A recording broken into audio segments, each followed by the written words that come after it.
welcome to the top of the world. Summer has begun and we're going to plant potatoes. So I had the tractor out about a week ago, run the arrows, and I've cultivated all the ground, and now it's time to plant something in. I've had two different varieties of potatoes and they've been chitting for a couple of weeks. It is the 20th of May-ish, thereabouts. Am I taking a risk? Yeah. Is it 20 degrees above freezing point? Yeah. Has it been for several days? Yes.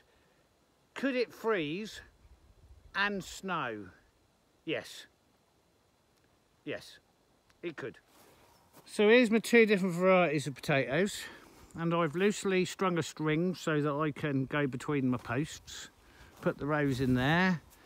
And this is my bale of hay, which I'm hoping it's dried out a bit around the edges, which is, oh yeah it is, which is what I'm going to cover them all with, and I'm going to give them a good thick healthy layer because it can freeze and it can snow and I could lose the lot. So I'm going to put these just below the soil, none of this trenching stuff, just enough to keep the moisture. And there's supposed to be a thunderstorm any minute,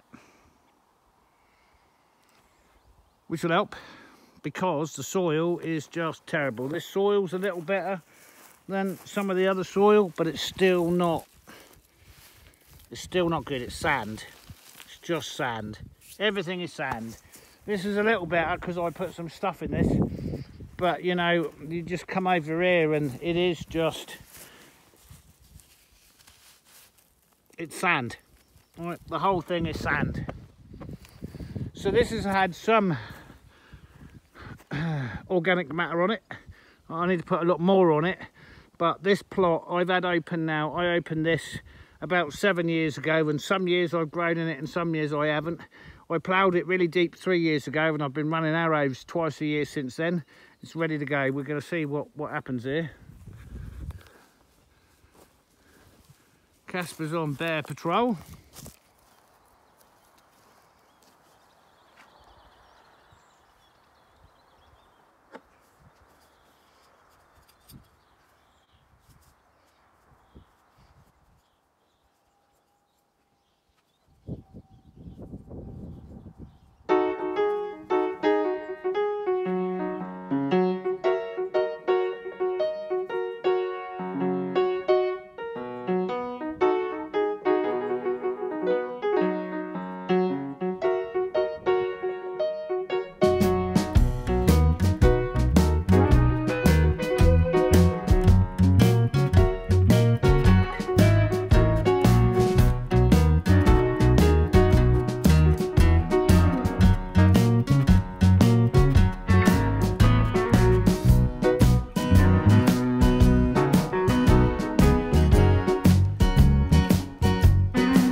in. Didn't actually rain as much as I would have liked. Anyway, have I planted potatoes like this before? No, never. I'm a traditionalist, you know, square sides, flat bottom, potatoes, beautiful abundant crops. I've also grown potatoes in containers very successfully. But I can't dig anymore, so my back doesn't allow me to do such things. So as an alternative, I'm going to try this. Do I know what I'm doing there? Mate.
Well, I don't mind going hands-on. Bloody stupid, that is. I need a hay barrow and a pitchfork and a hat because now the sun's come out and I can't be in the sun. So, we're going. We're going to come back with a hat, probably, and a pitchfork and a hay barrow. Because, you know,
So that's my rows all the way in, and now we move along and we start and we put Peggy's in there.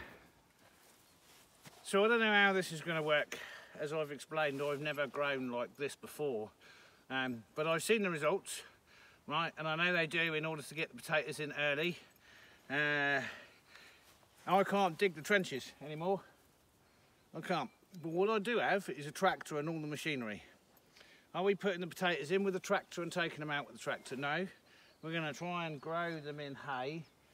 It's been easy to put them in, and from what I've seen, it's easy to take them out, and you can take them out while you're growing. Have I got to put more straw on this, hay on this? Probably. Is there a downside? There is only one potential downside, and this is hay, and therefore it has grass seed in it, and you could be introducing a whole load more grasses. Well, look around. The only way you can keep this weed free is by tilling it twice a year, at the beginning of the season and at the end of the season. At the end of this season, I'm going to plough all this in, and this is going to continue to build the soil. So the only downside I can see at the moment, because I'm using hay and not straw, and that's because I didn't pay for the hay and I've got to pay for the straw, and there's no straw here because I don't grow any straw crops here. So you've got to bring it from anyway. You can't. Free. So this is animal feed, but because it's gone over the winter, it's no good for animal feed. It's no use. So now it's useful. Is it dried out a lot since I've opened up the bow? Oh yeah. Once you get the plastic off and open up the bow. Get off of there. Get off of there. Good boy. So how do you teach a dog the difference between soil and no and grass is yes? He's on animal duty. We had a confrontation with the bear. Just don't go on about bear, Simon. Okay, 15 feet from where I'm stood here a few days ago.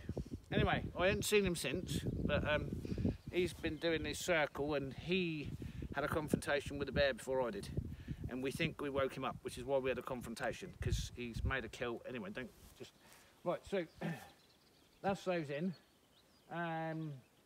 I think I've got to put a little bit more on the first row I did. I don't think I built it up enough compared to the others. The others look very nice. But I also think this is going to act as a weed suppressant. I do. Anyway, right, let's get the other rows in.